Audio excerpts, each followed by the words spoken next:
When someone says the Day of the Dead, most usually envision cemeteries decorated with flowers and candles, altars set up with ofrendas or even dancing skeletons. Some even make the connection with Halloween, as both festivities are around the same time. Originally, the Day of the Dead was actually earlier in the calendar, but due to colonialism, it was aligned with Catholic beliefs. During the Days of the Dead, gravesites are spruced up and decorated. The altar is set up with new artifacts each day, and with this providing an opportunity to share in the memory of those who have passed. The altars serve as a welcome and a focal point in the home. They're usually set up in a religious nook, in the living room, and even for larger ones outside the home. The layout is as unique as the multiple regions celebrated, some even incorporating local dishes. Each altar is built in tiers, the smaller ones usually having 3 tiers, from the underworld, the earth, and the heavens, to larger ones having a tier per each rite or artifact, such as salt on one tier to indicate purification, or candles to guide the spirits home.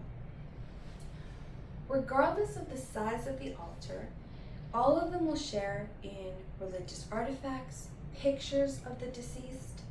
They'll have flowers, candles, salt, favorite food, and beverages. Depending on the day, the ofrenda and the layout of the altar can change. This helps also as we gently welcome different loved ones into the home. Each artifact on the altar serves a different purpose. For example, candles are used to light them home. Sugar skulls are intended for sweet intentions, and images and flowers are there to greet them. The salt in the altar is also intended to purify the intent of the visit, and the cobalt incense is lit on the 3rd of November to bid them farewell.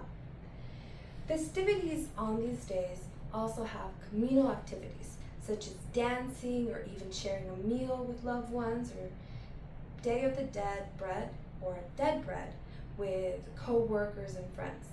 Some people will even go as far as getting a sugar skull with the name of a loved one on the forehead to give to them to wish them a sweet, long life. The festivities of these days have a specific day to remember a loved one depending on whom and how they died.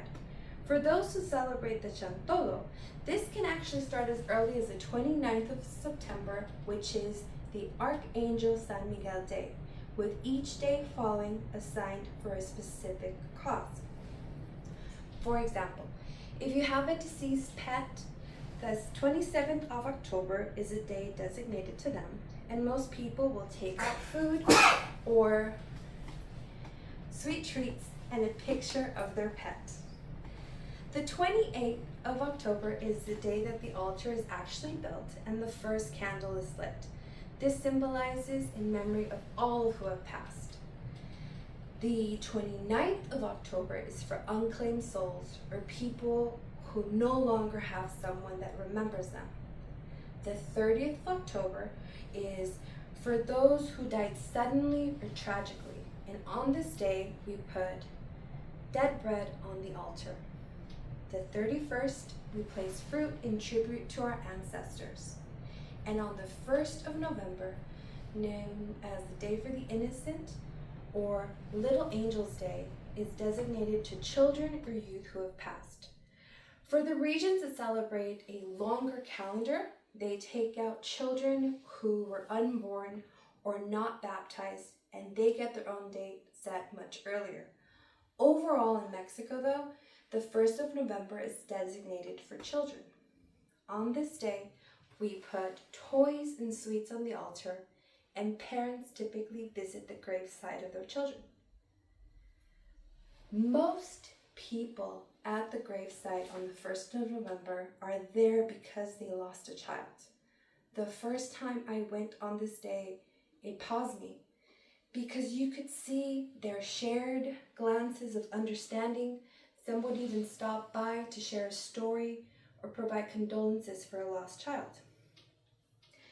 The 2nd of November is the All Saints' Day, or known as the Day of the Dead. On this day, we bring out food and sweet treats for who we intended our altar to be. It also gives us a time to share in the memory of those who we have lost. Many on this day will go to Mass, and some will even share in a meal at the graveside. Lastly, the 3rd of November marks the bid farewell. On this day, we lit incense, usually made of copal, to bid them farewell. Most days, if candles were burning out, we would quickly replace them, but on this day they're permitted to burn out, as they symbolize the soul returning to Mictlán, the underworld.